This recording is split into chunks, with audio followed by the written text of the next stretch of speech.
হযরতে ওমর ফারুক রাদিয়াল্লাহু তাআলা আনহু এমন সময় জঙ্গলের ভিতরে প্রবেশ করলেন। জঙ্গলের ভিতরে তিনি প্রবেশ করলেন। জঙ্গলের ভিতরে ঢুকে দেখেন একটা গাছের গোড়ায় একজন মানুষ, তিনি মাটির সঙ্গে প্রায় পড়ে আছেন।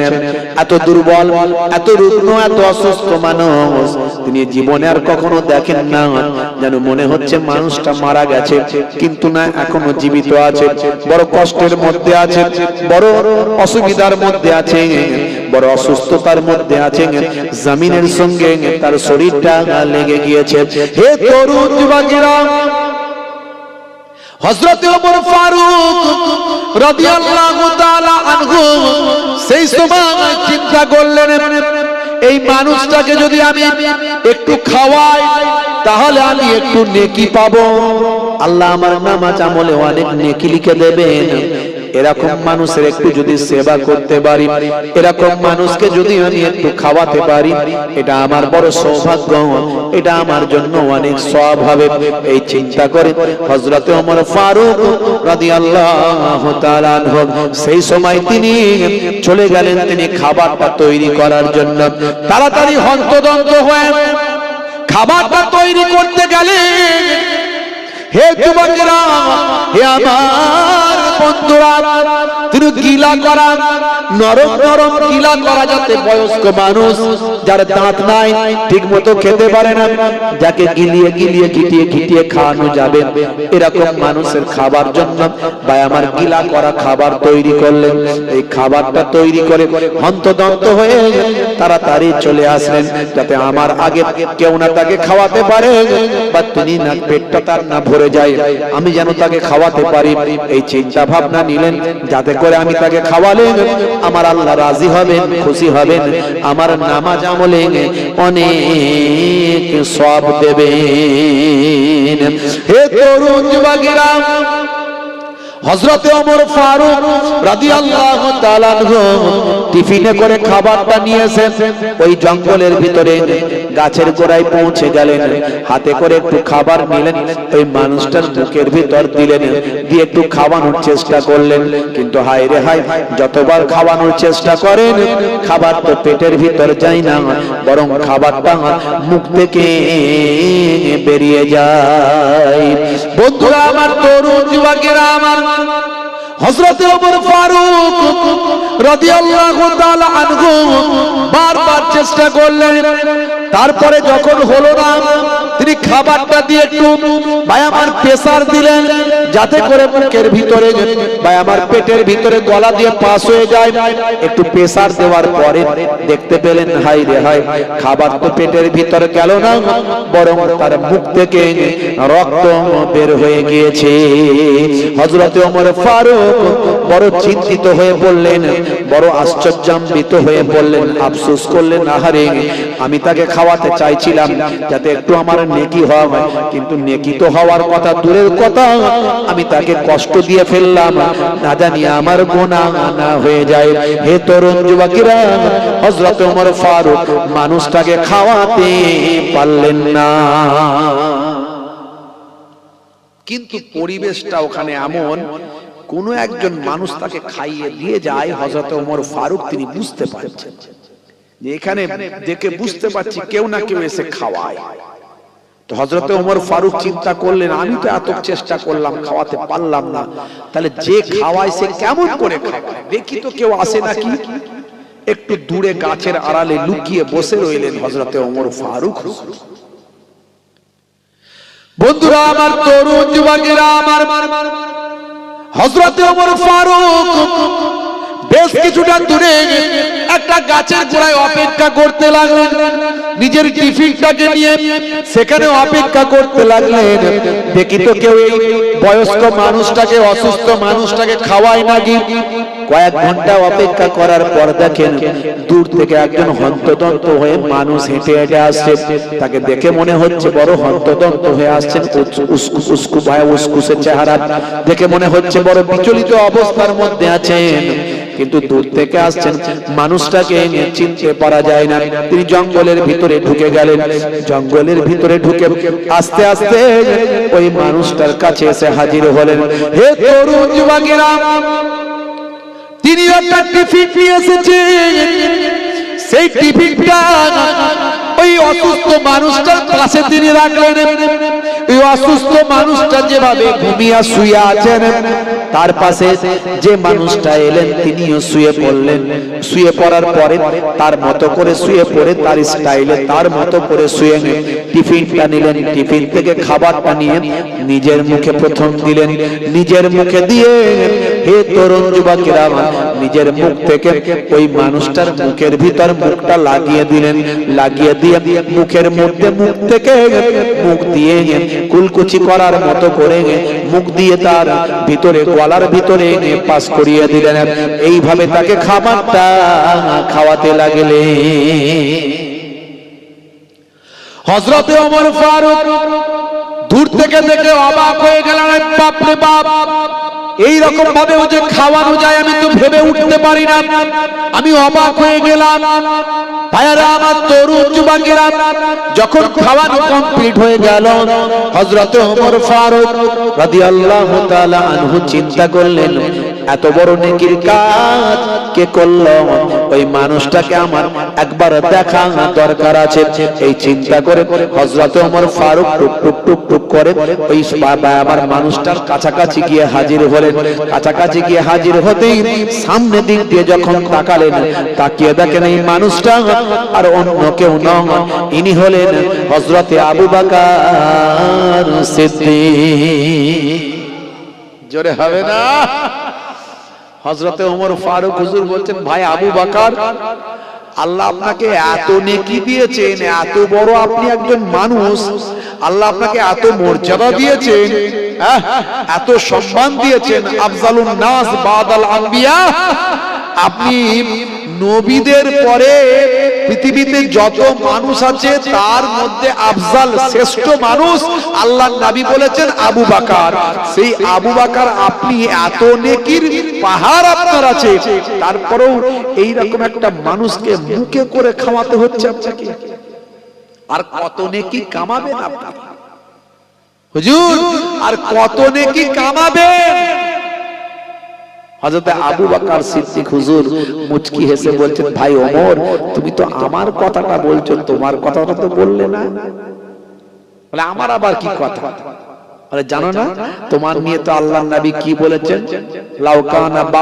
লাউকানা বাদি নবিয়ান লাকানা ওমর, আমার পরে একজন আল্লাহ যদি কাউকে নবী বানাতেন, আমার পরে যদি আল্লাহ কাউকে নবী বানাতেন, হযরতে ওমরকে আল্লাহ নবী বানিয়ে দিতেন। জোরে হবে না? হে তরুণ যুবকেরা, হে আমার বন্ধুরা, হে আমার মুরব্বিয়ানেরা, শুনে রেখে দিন বাবা।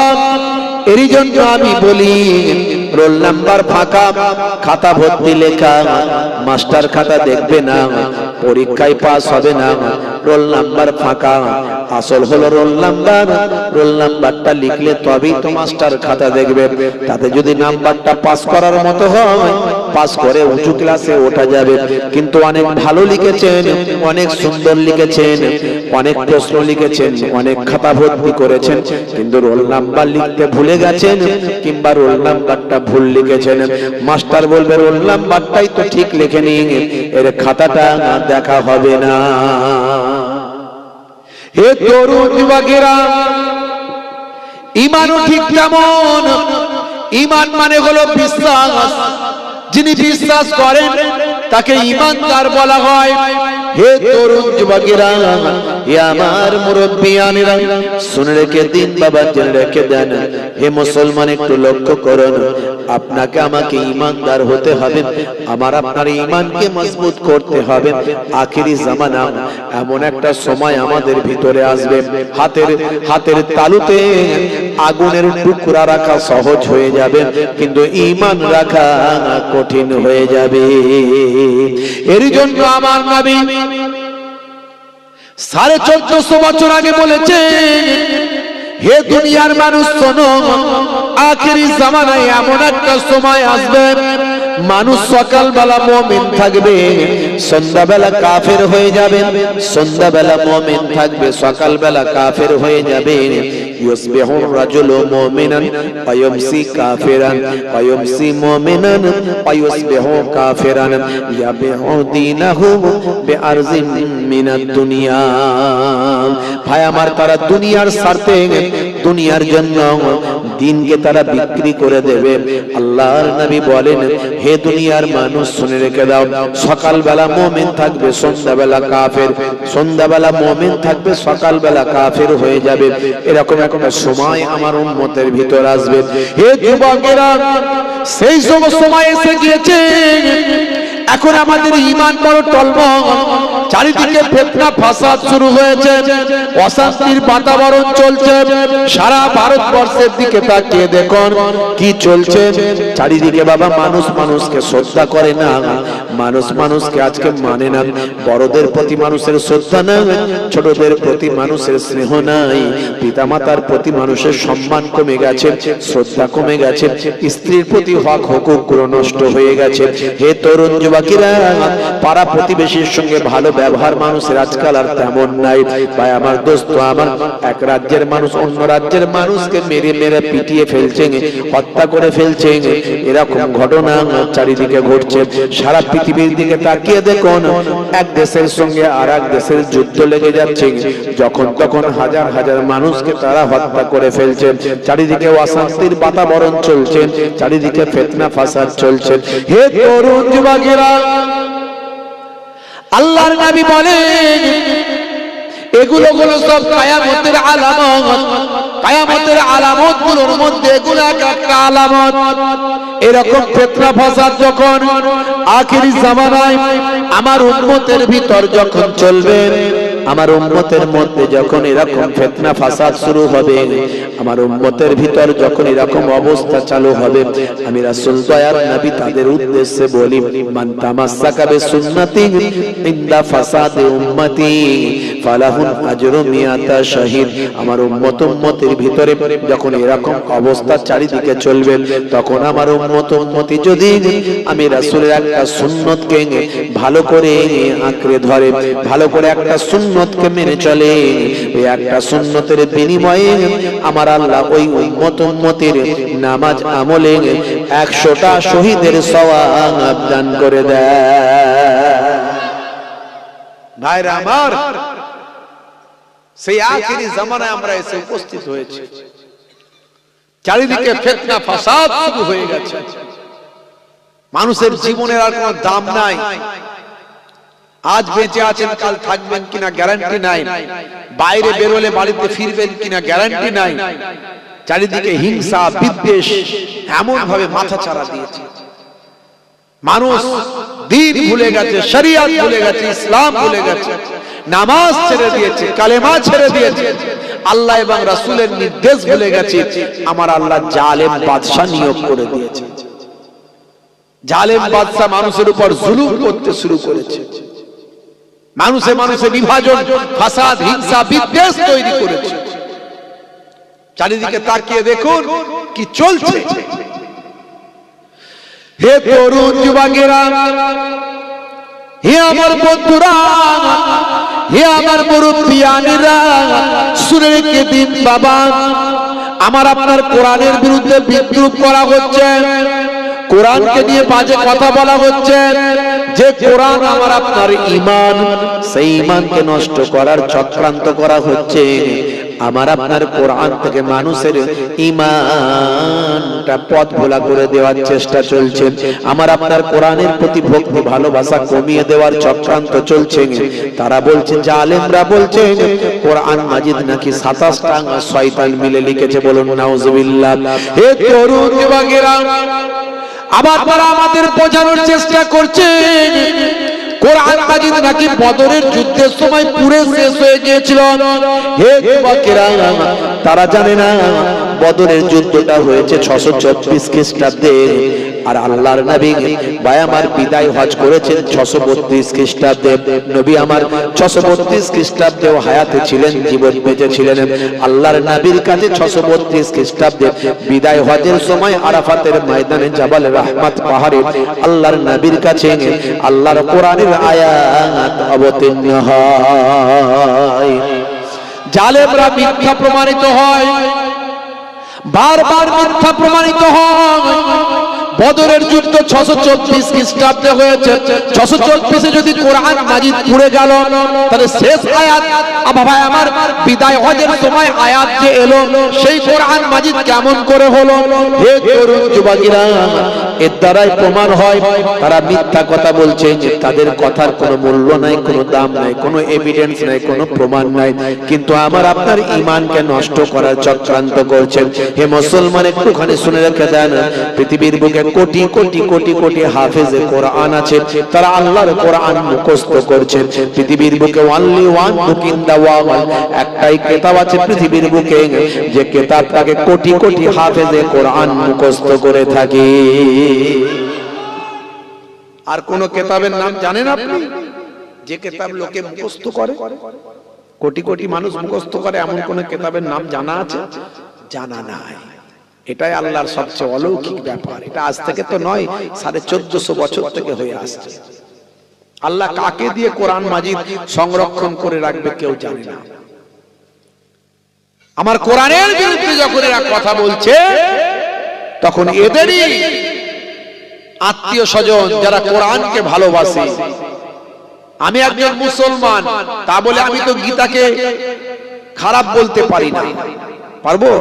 এটা আমার ইসলাম শেখায়নি। আমি গীতাকে সম্মান করি, বেদ, বাইবেল, ত্রিপিটক সম্মান করি। তেমন অনেক অমুসলিম হিন্দু, খ্রিস্টান, জৈন, বৌদ্ধ আছে, তারা কোরআনকে ভালোবাসে। যারা এই কোরআনের বিরুদ্ধে শত্রুতা করছে, তো বাংলাদেশের একজন অমুসলিম হিন্দু ভাই, নাম হলো মিস্টার নকুল কুমার বিশ্বাস, তিনি কোরআন মাজিদ নিয়ে কবিতা রচনা করে বিশ্বের মানুষকে বলছে, হে কোরআনের শত্রুরা, তোমরা কোরআনকে ধ্বংস করতে পারবে না। তোমরা যতই চক্রান্ত করো, কোরআন মাজিদকে ধ্বংস করতে পারবে না। যদি আগুন লেগে ধ্বংস হয়ে যায়, ধ্বংস হয়ে যায় পৃথিবীর সব বইয়ের দোকান, তবু বিশ্ব থেকে হারাবে না পবিত্র কোরআন। জোরে হবে না? করবে কেমন করে কোরআন ধ্বংস? আগুনের তেজ। করবে কেমন করে কোরআন ধ্বংস? আগুনের তেজ। আছে বিশ্বে ভরা অগণিত কোরআনে হাফিজ। তারা ছাপি আসমানি গ্রন্থ, তারা ছাপি আসমানি গ্রন্থ, বাঁচাবে ইসলামের সম্মান, তবু বিশ্ব থেকে হারাবে না পবিত্র কোরআন। জোরে হবে না?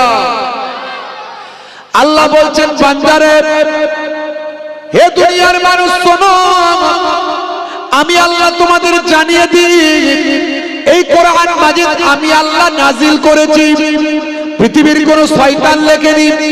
এই ওয়াসিম সরকারের মতো মানুষ বলছে শয়তানে লিখেছে, বলুন নাউজুবিল্লাহ। আল্লাহ বলছেন, শোনো, আমি আল্লাহ নাজিল করেছি। নাহানু নাযালনা যিকরা ওয়া ইন্না লাহু লাহাফিজুন। এই কোরআন মাজিদ আমি আল্লাহ নাজিল করেছি, আর এই কোরআন মাজিদের রক্ষার হেফাজতের দায়িত্বটাও আমি আল্লাহ নিজে গ্রহণ করেছি। জোরে হবে না? হে তরুণ যুবকেরা, সেই কোরআন মাজিদ পড়ে আজকে পৃথিবীর মানুষ অবাক হয়ে যায়। 1450 বছর আগের কথাগুলো কোরআন মাজিদে লিপিবদ্ধ হয়ে আছে। 1450 বছর আগে যা বলা হয়েছে আজকের যুগে সেগুলো সব বিজ্ঞানের বাস্তবতায় প্রমাণিত। এরই জন্য পৃথিবীর বুকে বড় বড় ওয়াথার পণ্ডিতেরা বাবা, নায়ক গায়ক খেলোয়াড় প্লেয়ার, বড় বড় ওয়াথার সায়েন্টিস্ট গবেষকরা কোরআনের ভক্ত হয়েছে, আমার দয়ার নবীর ভক্ত হয়েছে। বন্ধুরা আমার, তরুণ যুবকেরা আমার, ডক্টর মরিস বুকাইলি থেকে মিস্টার রিচমন্ড, সেখান থেকে গ্যারি মিলার, সেখান থেকে টাইসন, সেখান থেকে হ্যানুম্যান, সেখান থেকে মাইকেল জ্যাকসন। হে তরুণ যুবকেরা, হে আমার বন্ধুরা, হাসিম আমলা থেকে জুনায়েদ জামশেদ, সেখান থেকে মঈন আলী খান, সেখান থেকে শুরু করে সাদিও মানি, সেখান থেকে মেসুদ ওয়াজিল পর্যন্ত পৃথিবীর বড় বড় ওয়াথার পণ্ডিতেরা, নায়ক গায়ক খেলোয়াড় প্লেয়ারের আজকে দয়ার নবীর শিষ্য হয়েছে। পৃথিবীর মানুষ অবাক হয়ে যায়, এটা কি করে সম্ভব? আজকে যেটা গবেষণায় পাওয়া যায় সেটা 1450 বছর আগে আল্লাহর কোরআনে কেমন করে লিপিবদ্ধ হয়। হে তরুণ যুবকেরা, হে আমার মুরব্বিয়ানেরা, আপনি বলবেন এটা কি করে সম্ভব? আজকে যেগুলো মানুষ গবেষণা করেছে, কত বিজ্ঞানের রিসার্চ করেছেন, কত রকম যন্ত্রপাতি প্রয়োগ করেছেন, কত রকম গবেষণা করে নাসা ইসরো কায়েম করেছে, বিজ্ঞানীদের স্টেশন তৈরি করেছে, সেখান থেকে কত পরীক্ষা নিরীক্ষা করে যেটা আজকে গবেষণা করা হয়, সেই কথাটা 1450 বছর আগে আল্লাহ কোরআনে লিপিবদ্ধ হয়। আমি এই কথাটা কেন বলছি আপনার কাছে? তার কারণ হলো আপনার ঈমানটা মজবুত হবে। এর জন্য আমি আপনার কাছে কথাটা বলছি ভাই। হে তরুণ যুবকেরা, হে আমার মুরব্বিয়ানেরা, শুনে রেখে দিন বাবা, জেনে রেখে দেন। হে মুসলমান, একটু লক্ষ্য করুন, আপনার ঈমানটা মজবুত হবে। এই কথাগুলো শুনলে আপনার ঈমানটা মজবুত হবে।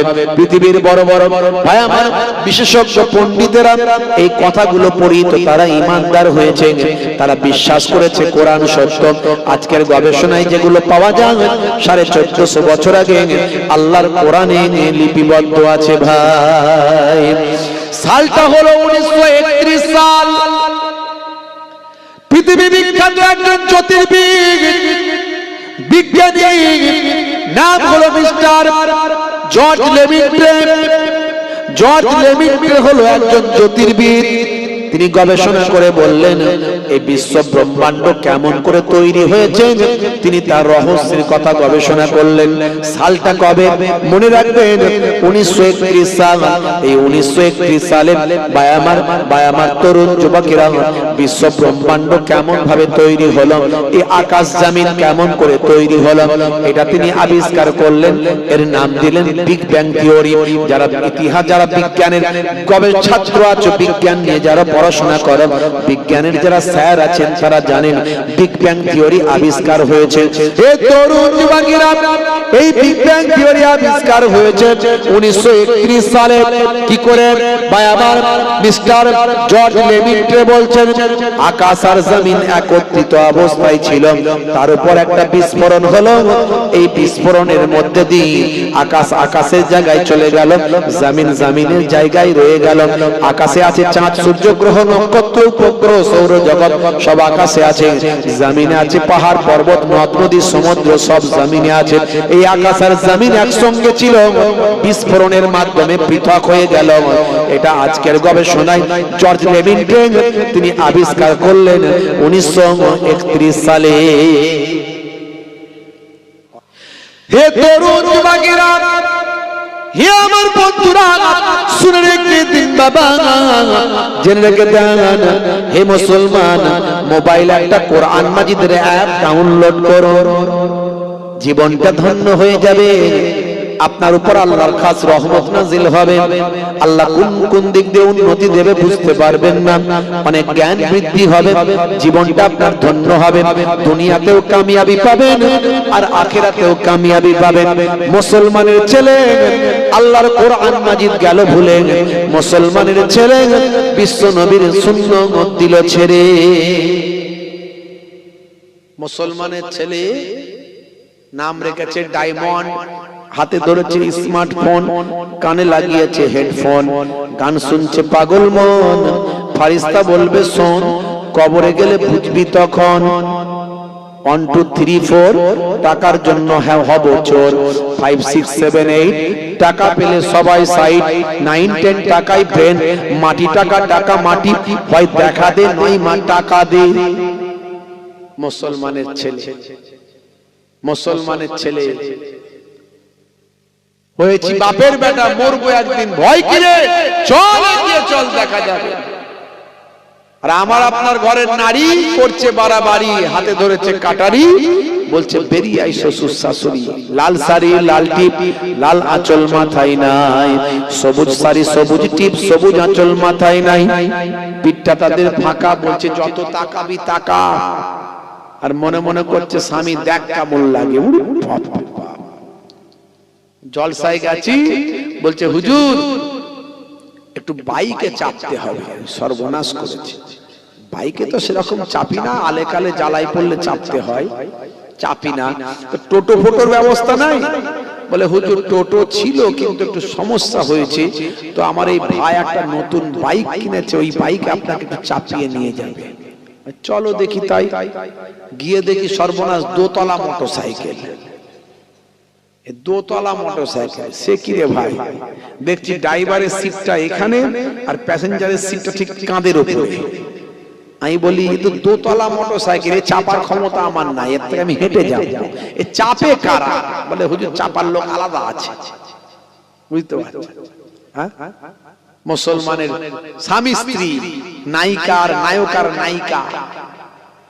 কি বলবো ভাই, বললে বলি তোমার মার খায়, আর না বলি তো বাপ ব্যাং খায়।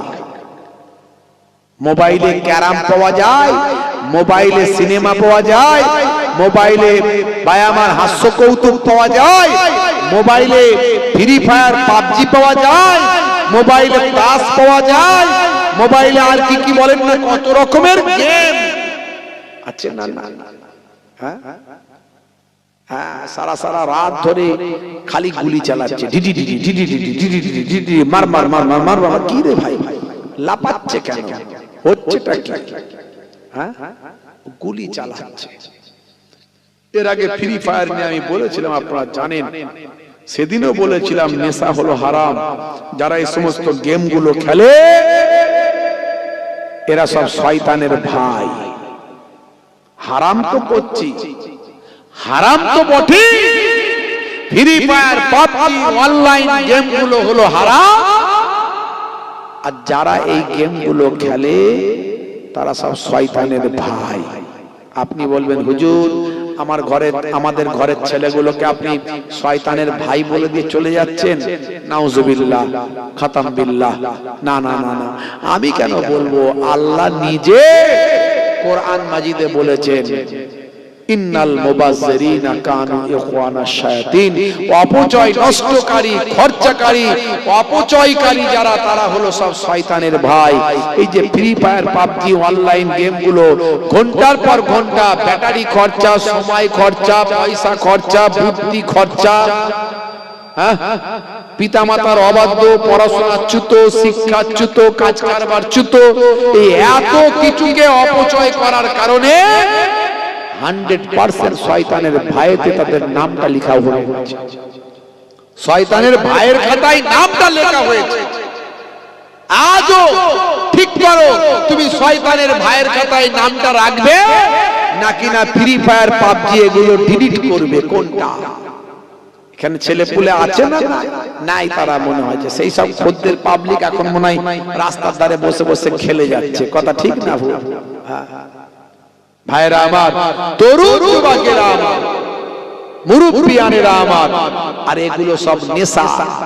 1450 বছর আগে আল্লাহর নবী বলছেন কুল্লু মুসকিরিন হারাম, প্রত্যেক নেশা হলো হারাম। এগুলো সব নেশা। হে তরুণ যুবকেরা, হে আমার বন্ধুরা, আপনি যদি একটু আল্লাহর কোরআনটা পড়েন আপনার জীবনটা ধন্য হয়ে যাবে। প্রত্যেকটা অক্ষর পড়ার বিনিময়ে আমার আল্লাহ 10টা করে নেকি আপনাকে দান করবেন, আপনার জ্ঞান বুদ্ধি বিবেক আল্লাহ বাড়িয়ে দেবেন, আপনার মধ্যে দক্ষতা যোগ্যতা বাড়িয়ে দেবেন, দুনিয়াতেও স্যালুট পাবেন, মারা গেলেও স্যালুট পাবেন। হে তরুণ যুবকেরা, আপনি একবার ভাবুন, পৃথিবীর বড় বড় নায়ক গায়ক খেলোয়াড় প্লেয়ার ভাই আমার ওয়াথার পণ্ডিতেরা তারা আল্লাহর কোরআন মাজিদ পড়ে কোরআনের প্রেমিক হলো, আল্লাহর কোরআন মাজিদ পড়ে বিশ্বনবীর শিষ্য হলো। পৃথিবীর মানুষ অবাক হয়ে যায়। 1931 সালে যে কথা আবিষ্কার হলো, মিস্টার জর্জ লেমিট্রে তিনি বিশ্ব ব্রহ্মাণ্ড কিভাবে তৈরি করেছেন সেটা আবিষ্কার করলেন, এর নাম দিলেন বিগ ব্যাং থিওরি। আকাশ আর জমিন মিলিত অবস্থায় ছিল, একত্রিত অবস্থায় ছিল, তার উপর বিস্ফোরণের মাধ্যমে আকাশ আর জমিন পৃথক হয়ে গেছে। এটা হলো বিগ ব্যাং থিওরি। এটা আবিষ্কারের পরে কোরআনের গবেষকরা বলেন এই কথাটা 1450 বছর আগে আল্লাহর কোরআনে লিপিবদ্ধ। জোরে হবে না? হে তরুণ যুবকেরা, সায়েন্স বলে, বিজ্ঞান বলে, পণ্ডিতেরা বলে কোথায় লেখা আছে দেখাও তো দেখি, এটা কি সম্ভব? আজকে 1931 সালে যেটা আবিষ্কার হয় সেটা 1450 বছর আগে কেমন করে লেখা থাকতে পারে?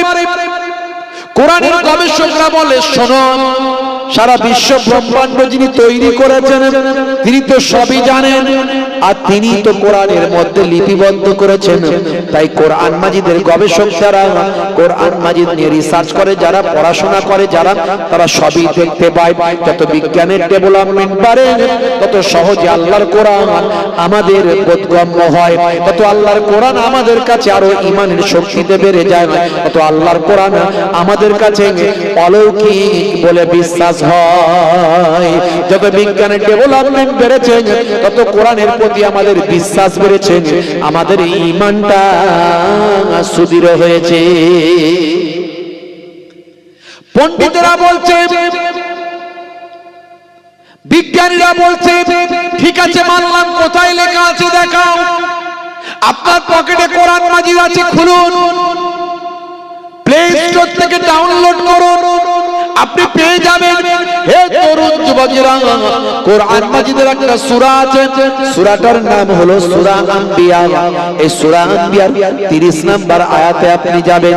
এই 30 নম্বর আয়াতে গিয়ে আপনি সেখানে দেখতে পাবেন আমার আল্লাহ কোরআন মাজিদে লিপিবদ্ধ করে দিয়েছেন। ভাই আমার 1931 সালে মিস্টার জর্জ লেমিট্রে যেটা আবিষ্কার করলেন 1450 বছর আগে আল্লাহর কোরআনের ভিতর, সেটা আমার আল্লাহ লিপিবদ্ধ করলেন। বিসমিল্লাহির রহমানির রহিম। আওয়ালাম ইয়ারাল্লাযীনা কাফারু আন্নাস সামাওয়াতি ওয়াল আরদা কানাতা রাতকান ফাফাতাকনাহুমা। জোরে হবে না? আর জোরে হবে না? আমার আল্লাহ বলছেন অবিশ্বাসীরা কি লক্ষ্য করে না? আওয়ালাম ইয়ারাল্লাযীনা কাফারু, অবিশ্বাসীরা কি দেখে না? আন্নাস সামাওয়াতি ওয়াল আরদ, নিশ্চয় আকাশ এবং জমিন কানাতা রাতকান, মিলিত অবস্থায় ছিল। আল্লাহর কোরআনের কথার সঙ্গে ভাবুন 1931 সালে মিস্টার জর্জ লেমিট্রের কথাটা মিলে যাচ্ছে। আল্লাহ বলছেন অবিশ্বাসীকে লক্ষ্য করে না, অবিশ্বাসীরা কি ভেবে দেখে না? আর আল্লাহ বলছেন নিশ্চয় আকাশ এবং জমিন মিলিত অবস্থায় ছিল। ফাফাতাকনাহুমা, আমি আল্লাহ আকাশ এবং জমিনকে পৃথক করে দিয়েছি। জোরে হবে না? ভাইরা আমার, তরুণ যুবকেরা আমার, কি মিলছে না মেলে? জোরে বলেন, মিলছে না মেলে? বিজ্ঞানের সঙ্গে কোরআনের কথা মিলছে না মেলে? জোরে বলেন, আর জোরে বলেন। বিজ্ঞান কবে আবিষ্কার করেছে এটা বলেন? 1931 সাল। আজ থেকে কত বছর আগে? হ্যাঁ, আজ থেকে প্রায় 90 বছর হবে, তাই তো। 2025 চলছে, 31 হলে 100 বছর, এখনো 5-6 বছর বাকি আছে। প্রায় 95 বছর আগে আবিষ্কার করেছে বিজ্ঞান। আর কোরআন বলছে কত বছর আগে? 1450 বছর আগে। ভাবার ব্যাপার আছে না নাই? এরপরেও কি কোরআনের প্রতি বিশ্বাস পারছে না? আমাদের ঈমান মজবুত হচ্ছে না কি ভাই? হচ্ছে না, হয়নি? এরকম একটা নয়, আমি গোটা 50টা উদাহরণ দিতে পারবো কম বেশি। এরকম একটা নয়, গোটা 50টা আমার স্টকে হৃদয়ে রাখা আছে। কিন্তু যে জেগে ঘুমায় তাকে তোলা যায় না। যাবে? তোলা যাবে না। আর যে অরিজিনালি ঘুমায় একবার আওয়াজ দিলেই হবে। মায়েরা ভাত চেক করে, ভাত হয়েছে নাকি দেখে। কটা ভাত টেপে? একসঙ্গে এক মুঠো না একটা দুটো? একটা দুটো টিপলেই বোঝা যায়। তাহলে আমি যে উদাহরণটা দিলাম একেবারে প্রমাণ দেখিয়ে দিলাম আপনাকে। পৃথিবীর কোন মানুষ চ্যালেঞ্জ গ্রহণ করলে তার চ্যালেঞ্জ গ্রহণ করার জন্য তৈরি। আমি ওয়াসিম সরকারের বিরুদ্ধে আমরা লেকচারার্স অ্যাসোসিয়েশন অফ বেঙ্গলের পক্ষ থেকে এফআইআর করেছি, আর আমি সেখানে চ্যালেঞ্জ দিয়েছি যে আমরা বসতে রাজি আছি, তোমাকে প্রমাণ দিয়ে দেব, তুমি নিরপেক্ষ জায়গায় বসো, সেফটি নিয়ে বসো, কোনো অসুবিধা নাই, সবাই দেখবে ওয়ান ক্যামেরায়, আমরা প্রমাণ করে দেব। এইসব আলেম ওলামারা আছি, আমরা যাব, প্রমাণ করে দেব। বসার সাহস হয়নি, যা ইচ্ছা তাই শুধু ক্ষমতার জোরে বলে যাচ্ছে, রাজনীতি করছে, বিভাজন করছে। বুঝতে পারছেন? এতে আমাদের মুসলমানদের ঈমানি শক্তি একটুও দুর্বল হবে না ইনশাআল্লাহ। কিন্তু যেটা হচ্ছে ভালোই হচ্ছে, কারণ কোরআন নিয়ে মানুষের একটা আগ্রহ বাড়ছে। এখন দেখা যাচ্ছে অমুসলিমরাও কোরআনে কি লেখা আছে জানতে চায়, সে ভালো মনে করে হোক আর খারাপ মনে করে হোক জানতে চায়। আর যারা কোরআনকে ভালো করে পড়বে নিরপেক্ষভাবে, তাদের ম্যাক্সিমাম ইতিপূর্বে যারা পড়েছে সব কোরআনের প্রেমিক হয়ে গিয়েছে। জোরে হবে না? তাই সবাই যা বলছে আমি তার উল্টো বলছি। আমি বলছি যা হয়েছে ভালোই হয়েছে, আল্লাহ যা করে ভালোর জন্যই করে। সবাই অন্য কথা বলছে কিন্তু আমি বলছি উল্টো। আমি বলছি সবই আল্লাহর ইচ্ছা, আল্লাহ যা করে ভালোর জন্যই করে। যেটা আমরা পারিনি সেটা ওয়াসিম সরকার করে দিয়েছে। ওয়াসিম সরকারের কথায় এমন তোলপাড় হয়েছে, সবাই কোরআনে কি আছে জানার চেষ্টা করছে। কথা ঠিক না? কোরআন পড়লেই বুঝতে পারবে যে ওটা 9 নম্বর সূরার 5 নম্বর আয়াত, সবাই মুখস্থ। 9 নম্বর সূরার 5 নম্বর আয়াত সবাই বলছে ওটা, বুঝতে পারছেন? সূরা তাওবা 5 নম্বর আয়াত। এখানে যারা তৎকালীন যুগের যারা মুশরিক তাদের কথা বলা হয়েছে, যারা চুক্তি ভঙ্গ করেছে তাদেরকে ঘিরে ধরে যারা তোমাদের হত্যা করেছে তাদের তোমরা হত্যা করো। তার আগের আয়াতটা পড়লেই বুঝতে পারবেন একটা চুক্তির ব্যাপার ছিল। সেই চুক্তি যারা চুক্তি ভঙ্গ করেছে তাদের কথা বলা হচ্ছে। পরের আয়াতটা পড়লেই বুঝতে পারবেন যে আবার আল্লাহ বলছেন তারা যদি ক্ষমা চায় ক্ষমা করে দাও, আল্লাহ ক্ষমাশীল। তাহলে বোঝা যাচ্ছে যে একটা বিশেষ প্রেক্ষাপট আছে। কোরআনের অন্য জায়গায় বলে দেওয়া হয়েছে লাকুম দীনুকুম ওয়ালিয়া দীন, তোমার দিন তোমার কাছে, তোমার ধর্ম তোমার কাছে, আমার ধর্ম আমার কাছে। কোরআনের অন্য জায়গায় বলা হয়েছে লা ইকরাহা ফিদ দীন, ধর্মে কোনো জবরদস্তি নাই। তাহলে এই আয়াতগুলো সব জায়গায় পড়লে বোঝা যাচ্ছে কোরআন কখনো অমুসলিমদের মেরে ফেলতে বলে না।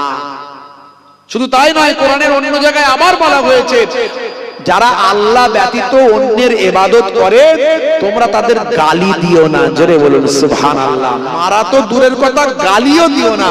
এই আয়াতগুলোকে সবকটাকে রাখলে বোঝা যায় যে কোরআন মাজিদ অমুসলিমদের হত্যা করা, মেরে ফেলা, ঘিরে ধরা এগুলো বলেনি। কোরআন মাজিদ দীর্ঘ 23 বছর ধরে একটু একটু করে আয়াত নাজিল হয়েছে। এই ওয়াসিম সরকারের চাচতো ভাইয়েরা এর আগেও অনেকবার সুপ্রিম কোর্টে মামলা করেছিল, সুপ্রিম কোর্ট ওদেরই জরিমানা করে ঘর পাঠিয়ে দিয়েছে। জোরে বলেন সুবহানাল্লাহ।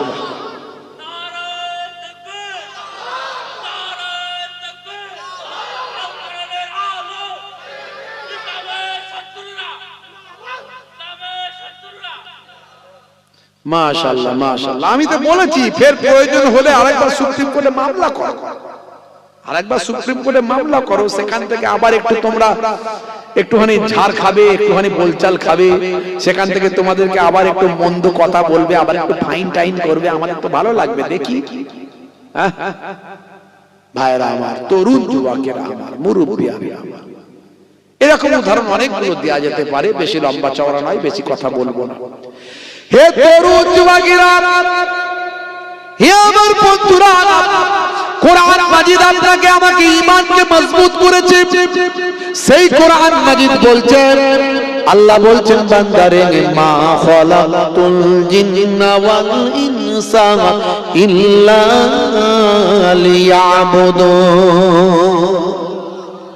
আমার আল্লাহ বলছেন বান্দা তোমাদেরকে আমি আমার ইবাদত বন্দেগী ছাড়া, জিন এবং ইনসানকে আমার ইবাদত ছাড়া অন্য কোনো উদ্দেশ্যে আমি আল্লাহ সৃষ্টি করি। এখন আপনি বলবেন ইবাদত মানে তো নামাজ, ইবাদত মানে রোজা, আমরা এটাই জানি। ইবাদত মানে হজ, ইবাদত মানে যাকাত। হ্যাঁ, এগুলো ইবাদত, কিন্তু এগুলো বড় ইবাদত।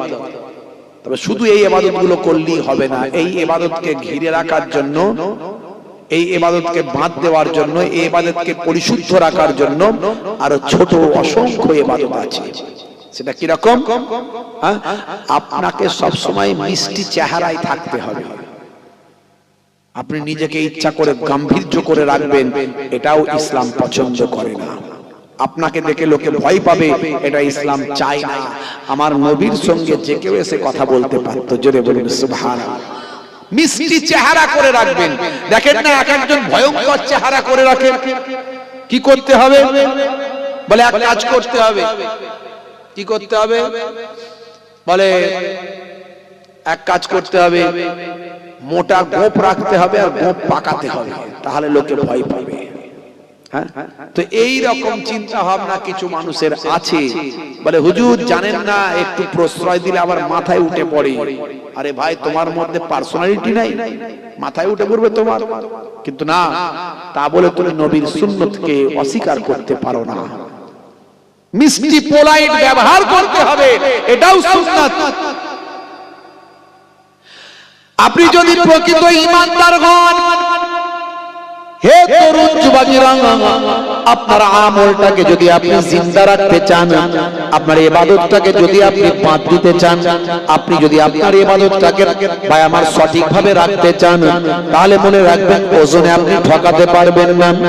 আপনি কোন ছোট মানুষকে, বাচ্চাদের কষ্ট দিতে পারবেন না, বড়দের অশ্রদ্ধা করতে পারবেন না, পিতা মাতার সঙ্গে কখনো খারাপ আচরণ করতে পারবেন না, এমনকি স্ত্রীর সঙ্গেও দুর্ব্যবহার করতে পারবেন না। হে তরুণ যুবকেরা, আমরা বলি স্বামীর পায়ের তলায় স্ত্রীর জান্নাত। আল্লাহর নবী বলেছেন, যদি কাউকে আমি সিজদা করার অনুমতি দিতাম, তাহলে আমি স্ত্রীদের বলতাম তোমরা তোমাদের স্বামীর পায়ে সিজদা করো। আমরা এই ওয়াজটা সবাই জানি, কিন্তু এটা জানি না যে কোন পুরুষ মানুষ জান্নাতে যেতে পারবে না যতক্ষণ না তার স্ত্রীর ক্লিন চিট পায়, সার্টিফিকেট পায়। স্ত্রী যদি তার স্বামীর বিরুদ্ধে অবজেকশন দেয়, ওই স্বামী যত বড়ই নামাজি পরেজগার হোক, জান্নাতে যেতে পারবে না। এটা আমরা জানি না। ইসলাম মানলে কাউকে ছোট করা হয় না। বুঝলে বুঝপাতা, না বুঝলে তেজপাতা। আল্লাহর নবী স্ত্রীর সঙ্গে কেমন ব্যবহার করেছেন? ইয়াকুনু ফি মাহনাতে আহলিহি। আল্লাহর নবী স্ত্রীর সঙ্গে মেহনত করতেন, ছোট ছোট কাজগুলো স্ত্রীর সঙ্গে করতেন। জোরে বলুন সুবহানাল্লাহ। ইয়াকুমুল বাইতা, মাঝে মাঝে নবী আমার ঘরটা নিজে হাতে ঝাড়ু দিতেন। জোরে বলুন সুবহানাল্লাহ। আপনি মাঝে মাঝে স্ত্রীর সঙ্গে রান্নায় সহযোগিতা করবেন। কই গো ফুলটুসির মা, তোমার শরীরটা খারাপ, তুমি একটু বসো, আমি একটু আলুটা ছিলে দিচ্ছি, আমি কেটে দিচ্ছি, তুমি তরকারিটা শুধু চাপিয়ে দেবে। আর তোমার শরীরটা খারাপ, আমি একটু ঘরটা ঝাড়ু দিয়ে দিয়েছি। এরকম করি তো নাকি আমরা? মাঝে মাঝে করি না? কি যে বলেন হুজুর, এগুলো মেয়েদের কাজ, আর আপনি বলছেন যে ঘর ঝাড়ু দিতে, তরকারি রান্না করতে। সব বলছেন কি করে? কত বড় সাহেব হয়েছেন ভাই, ডাক্তার সাহেব, মাস্টার সাহেব, উকিল সাহেব, হ্যাঁ, নেতা সাহেব, মন্ত্রী সাহেব, হুজুর সাহেব, পীর সাহেব, মাওলানা সাহেব, মুফতি সাহেব, যত বড়ই সাহেব হন, নবীর থেকে বড় সাহেব পৃথিবীতে কেউ হয়নি আর হবে না। জোরে বলুন সুবহানাল্লাহ। সেই নবী স্ত্রীর সঙ্গে রান্নায় সহযোগিতা করছেন, সেই নবী মাঝে মাঝে ঘরটা নিজে হাতে ঝাড়ু দিচ্ছেন। আচ্ছা বলুন তো, রান্নায় সহযোগিতা করলে, স্ত্রীর সঙ্গে মাঝে মাঝে ঘরটা ঝাড়ু দিলে প্রেম কমবে না বাড়বে? ভালো করে বলে না, দেখছেন? প্রেমের কথা বলছি বলে লজ্জা পেয়ে যাচ্ছেন নাকি? বাস্তব কথা বলতে লজ্জা কিসের? একটু হ্যাঁ হু দেন না। প্রেম বাড়বে না কমবে? শুধু বাড়বে না ফেভিকল আটার মতো? ফেভিকল আটার মতো প্রেম বাড়বে। বুড়ো বুড়ি হয়ে যাবে, স্বামী স্ত্রীর প্রেম কিন্তু কমবে না। কিন্তু এখনকার ইয়ং ছেলেদের দেখুন কেমন প্রেম, ওদের প্রেম সব বিয়ের আগে, বিয়ের পরে আর প্রেম নাই, সব শেষ। কথা ঠিক না ভুল বলছি বলুন? শাহরুখ খানের চাচতো ভাই, সলেমান খানের ফুফুতো ভাই, ওদের কাছ থেকে প্রেম শিখেছে, তাই বিয়ের আগে সব প্রেম ওদের হয়। হাত কেটে ফাঁক করে দিচ্ছে, আই লাভ ইউ, তোমার জন্য জীবন দেব, রেল লাইনে মাথা দেব, বিষ খেয়ে মরে যাব, পটল ডাঙায় চলে যাব। ওরে বাপ রে বাপ, কি প্রেম, কি প্রেম! বাপ বলে তাড়াতাড়ি ছেলেটার বিয়ে দে, নালে মরে যাবে রে, মরে যাবে। চাচারা বলছে, হারা তোর ছেলের বিয়ে দিচ্ছি, ওর তো বয়স মাত্র 19-20 বছর, এখনো তো কাজ কারবার কিছু করেনি, ইনকাম করেনি, তো বউকে খাওয়াবেটা কি? বউকে খাওয়াবে পরে, আগে বেঁচে থাকুক, বেঁচে থাকলে তবে না খাওয়াবে। বিয়ে হলো 2-3 বছর কাটলো, একটা দুটো বাচ্চা কাচ্চার বাম্মা হলো, হাই রে হাই, প্রেম ভালোবাসা আর কিছু নাই। রাত্রে 9টার সময় ঘরের পাশ দিয়ে যখন লোকে যায়, ঘরের ভিতর থেকে 220 আর 440 আওয়াজ পায়, ঢিসুম ঢাসাম, ঢিসুম ঢাসাম। কি হলো? ও ক্রিকেট বল আর ফুটবল চলছে, মারপিট, বুঝতে পারছেন? মারপিট চলছে, বুঝতে পারছেন? হাই রে হাই, নবী শিখিয়েছিল প্রেম, ওরা শিখলো শাহরুখ খানের কাছ থেকে। ভাইরা আমার, এগুলো সব সুন্নাত, এগুলো সব ইবাদত। আপনার বড় বড় ইবাদত গুলোকে এগুলো গার্ড করবে, ইবাদত গুলো রাখবে। নামাজও পড়ছে, ছেলের বিয়েতে মোটা পণ নিচ্ছে, আছে না নাই? নামাজও পড়ছে, আসরের নামাজ পড়ে চাচা আমার ছুটছে, ইয়ং ছেলেরা নামাজ পড়ে না, বেনামাজি সব মাচায় বসে বসে তাস খেলছে। চাচা আমার দাঁড়িয়ে গিয়ে বলছে, কি রে পল্টু, কি চাল মারছিস? বলে, কেন গো চাচা, গোলাম ফেলেছি। বলে, বিবি নাই? বলে, হ্যাঁ। বিবিকে ফেল না, বিবিকে দিয়ে মার। বিবিতে আর গোলামেতে পিটাপিটি করে দিয়ে বেরিয়ে গেল। বলছে, 20 বছরের অভিজ্ঞতা রে পল্টু, আমি এত সহজে হারার লোক নয়। আছে না? না, রাগ করবেন না, বাঁধ দিতে হবে, ব্যারিকেড করতে হবে, বড় বড় ইবাদত গুলো না নষ্ট না হয়ে যায়। হে তরুণ যুবকেরা, হে আমার বন্ধুরা, শুনে রেখে দিন বাবা, জেনে রেখে দেন।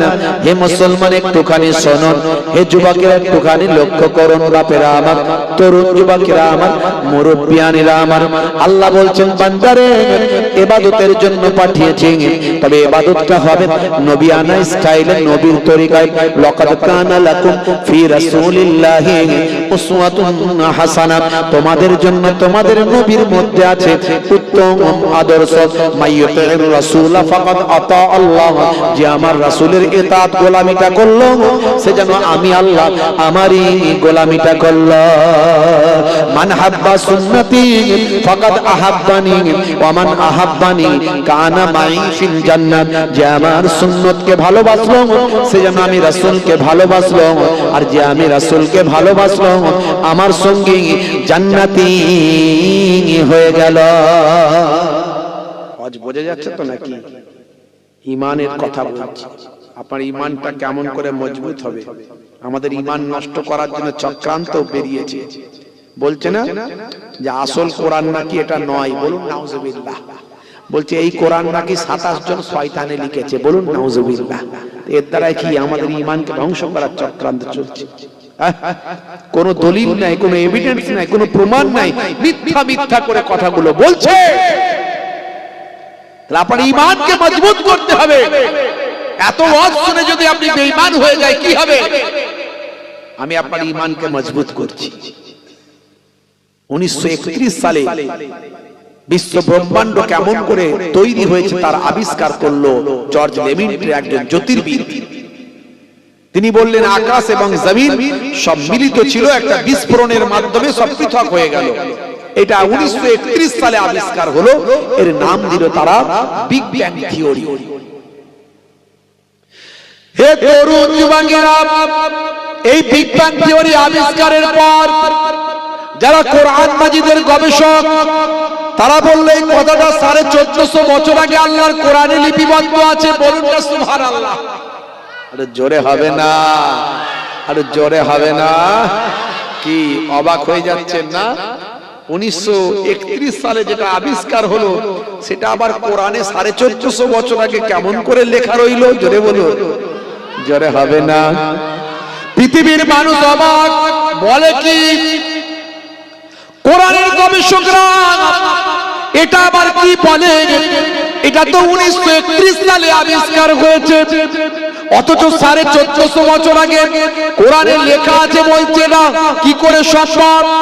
হে তরুণ যুবকেরা, হে আমার মুরব্বিয়ানেরা, কোরআনের গবেষকরা বলেন কোরআন মাজিদ হলো মহান স্রষ্টার পক্ষ থেকে বাণী, মহান স্রষ্টার সৃষ্টি হলো আল কোরআন, তাই কোরআন মাজিদ মহান স্রষ্টার কাছ থেকে এসেছেন। তাই মহান স্রষ্টা যিনি বিশ্ব ব্রহ্মাণ্ড সব তৈরি করেছেন, তিনি তো 1450 বছর আগে সব রহস্যের কথা কোরআনে লিপিবদ্ধ করেছেন। বিজ্ঞানের আবিষ্কারের পরে আমরা বুঝতে পারলাম এই কথাটা আল্লাহর কোরআনে লিপিবদ্ধ আছে। পৃথিবীর মানুষ অবাক হয়ে গেল, এটা কি করে সম্ভব? কোথায় লেখা আছে দেখান তো মশাই। হে তরুণ যুবকেরা, কোরআনের গবেষকরা বলে দেখুন কোরআন মাজিদ আপনি খুলুন, আপনার পকেটেও কোরআন মাজিদ আছে, আপনার মোবাইলের ভিতরেও কোরআন মাজিদ আছে। কোরআন মাজিদ হে মুসলমান প্লে স্টোর থেকে একটা ডাউনলোড করে নাও, একটা বাংলা আরবি বাংলা অর্থওয়ালা একটা কোরআন মাজিদ ডাউনলোড করে নাও। তুমি আরবি পড়তে পারো না, বাংলায় উচ্চারণ করে করে একবার অন্তত একটু একটু করে কোরআন মাজিদটা পড়ো।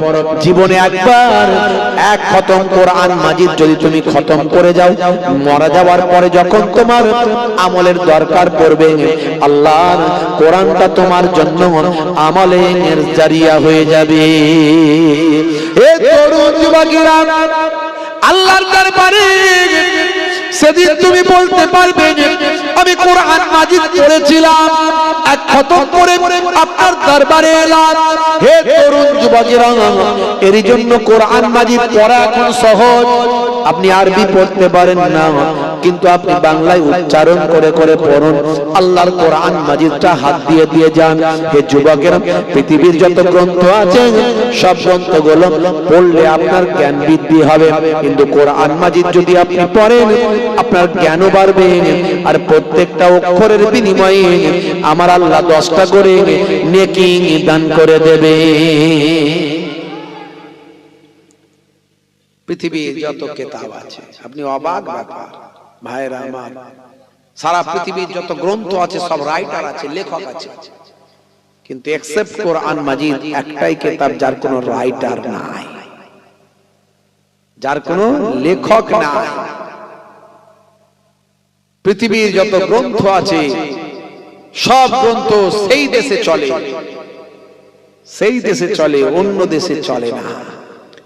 একটা বাংলা কিতাব যদি আপনি বিহারে নিয়ে গিয়ে लालू प्रसाद यादव के बोलें, लालू जी मैं बंगाल से आया हूँ, एक किताब लाया हूँ, जरा इसको पढ़ के बताइए इसमें क्या लिखा हुआ है। लालू जी मुस्कुराकर कहेगा, बेटा कहाँ से क्या किताब लाए हो? ये तो गोल गोल वर्ड है, मेरा राबड़ी देवी की कान की झुमकी लग रही है। ये कहाँ से क्या किताब लाए हो बेटा? हमारा जैसा हमारा लैंग्वेज का कोई किताब है तो लाओ। আবার বিহারীদের কিতাব ভাই আমার গুজরাটে যদি নিয়ে যান, গুজরাটের লোক পড়তে পারবে না। গুজরাটের কিতাব যদি পাঞ্জাবে নিয়ে যান, পাঞ্জাবের লোক পাঞ্জাবিরা পড়তে পারবে না। এটা শুধু আমাদের দেশের কথা বলছি, তারপর বিদেশ তো আছে। কোরআন মাজিদ এমন একটা কিতাব, আপনি বাংলার মানুষকে, বাংলার মুসলমান কোরআন মাজিদ পড়ে না, আপনি বিহারের মুসলমানকে বলেন পড়ো, পড়বে। বিহারের মুসলমান ছাড়া আপনি গুজরাটের মুসলমানকে দিলেন পড়ো, পড়বে। আপনি ভাই আমার চলে যান পাঞ্জাবে, পাঞ্জাবের মুসলমানকে দেন পড়ো, পড়বে। মহারাষ্ট্রের মুসলমান পড়ো, পড়বে। উত্তরপ্রদেশের মুসলমান পড়ো, পড়বে। শুধু তাই নয়, কোরআন মাজিদ এমন একটা কিতাব, আপনি পাকিস্তানে চলে যান পড়ো, পড়বে। আফগানিস্তানে চলে যান পড়ো, পড়বে। ভাই আমার তুর্কিমিস্তানে চলে যান পড়ো, পড়বে। আর তাজিকিস্তানে চলে যান পড়ো, পড়বে। ইরাকে চলে যান পড়ো, পড়বে। ভাই আমার ইরানে চলে যান পড়ো, পড়বে। একেবারে আমেরিকার টরন্টোতে চলে যান, যারা ইংরেজিতে কথা বলে, কোরআন মাজিদ যখন ইমাম সাহেব পরের জুম্মা মসজিদে যখন গিয়ে আল্লাহু আকবার বলে নামাজ শুরু করবেন, তখন কি তিনি বলবেন সেই Allah is one, Allah is one whom all depend, he begets not is he begotten and none is like him, আল্লাহু আকবার করবে নাকি? সেও বলবে কুল হু আল্লাহু আহাদ আল্লাহুস সামাদ লাম ইয়ালিদ ওয়া লাম ইউলাদ ওয়া লাম ইয়াকুল লাহু কুফুয়ান আহাদ। সেও কিন্তু আল্লাহর কোরআন, আল্লাহর কোরআনের ভাষায় তিনি পড়বে। জোরে হবে না? কি নিয়ামত আল্লাহ কোরআন মাজিদকে পড়েছে, সেই কোরআন মাজিদ আপনি অবাক হয়ে যাবেন। আবার এই জুব্বা পরলে, টুপি পরলে, হুজুর সাজলি, মনে মনে ভাববেন না মনে হয় নবীর আদর্শ মেনে চলছে, বিরাট বড় আল্লাহর ওলি হয়ে গেছে, মুজাদ্দিদুজ্জামান দাদা হুজুর কেবলার আদর্শ মানছে। বাংলাদেশে অনেক দাড়িওয়ালা, টুপিওয়ালা, জুব্বাওয়ালা স্টেজে বসে বসে হিন্দু মুসলিমের বিরুদ্ধে ঘৃণা তৈরি করছে, এরাও কিন্তু রাজনীতির জন্য করছে। এটা